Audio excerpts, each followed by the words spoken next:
The novel is set in Oceania, one of 3 totalitarian republics that are constantly at war, in the year 1984.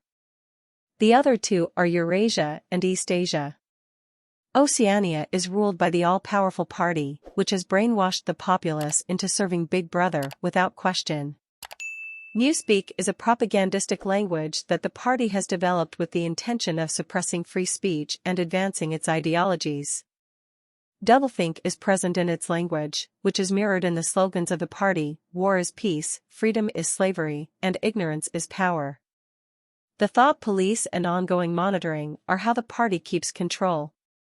Winston Smith, a minor party official who lives in a London still devastated by a nuclear war that occurred shortly after World War II, is the book's protagonist. He is an outer party member, and the Ministry of Truth employs him to update historical accounts to reflect contemporary political viewpoints.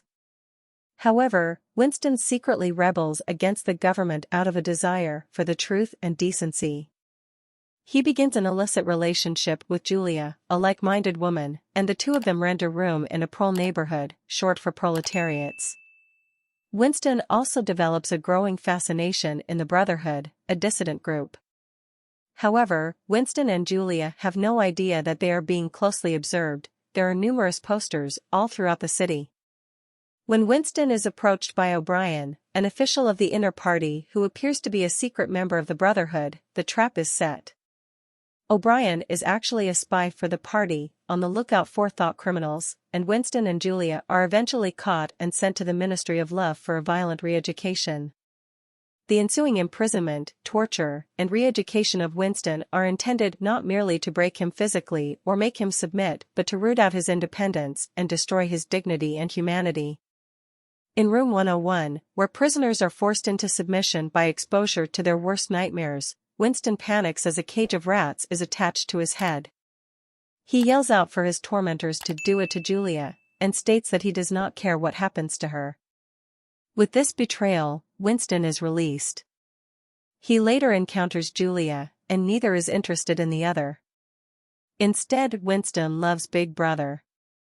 Let's see the analysis of this novel. Orwell wrote 1984 as a warning after years of brooding on the twin menaces of Nazism and Stalinism. Its depiction of a state where daring to think differently is rewarded with torture, where people are monitored every second of the day, and where party propaganda trumps free speech and thought is a sobering reminder of the evils of unaccountable governments. Winston is the symbol of the values of civilized life, and his defeat is a poignant reminder of the vulnerability of such values in the midst of all-powerful states.